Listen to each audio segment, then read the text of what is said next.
আপনার হাতটা খুব ভালো, খুব পরিষ্কার হাত। এখন থেকে 2 বছর পরে আপনার একটা বিরাট সুযোগ আসবে।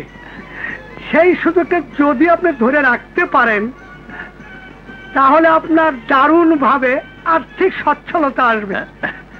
আপনার আয়ু রেখা খুব দীর্ঘ। আপনার বয়স কত? 58 বছর। কমপক্ষে 95 বছর বাঁচবেন।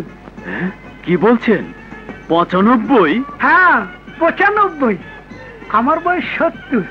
আমি এখনো স্ত্রী সহবাস করছি। আপনি কে? আপনার হাতে কেন ঢুকালেন কেন? যান সিরিয়ালে যান, সিরিয়াল আসেন। এই হাতের কোনো সিরিয়াল লাগে না।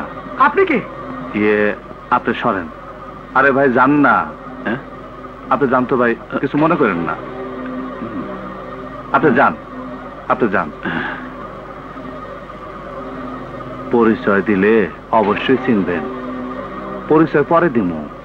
হাত দেখাবেন? দেখামু, তবে আমারটা না, আপনার হাতটা।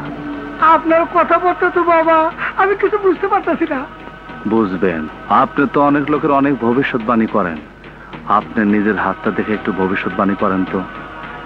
এখন থেকে 2 মিনিটের মধ্যে আপনার জীবনে বিরাট কোনো ফাড়া আছে কিনা। মানে আপনি কি কইতেছেন? আপনি তো সামনে পিছনে সবটাই কইতে পারেন।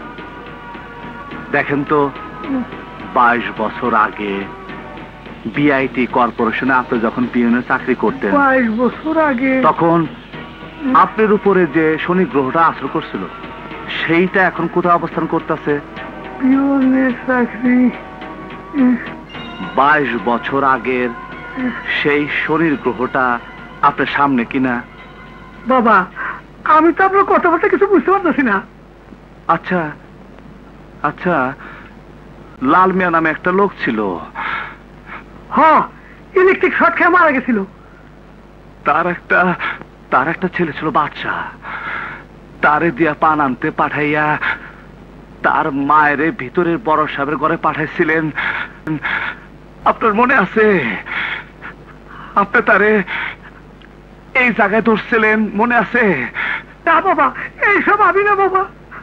তারপর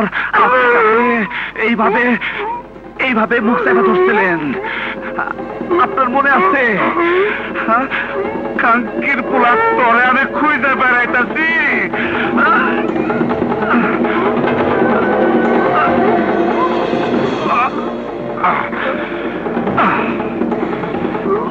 শোরের বাচ্চা, 22 বছরের যন্ত্রণা তুই বুঝবি না। আমার আম্মা জান 22 বছর আমার সাথে কথা কয় না। শোরের বাচ্চা,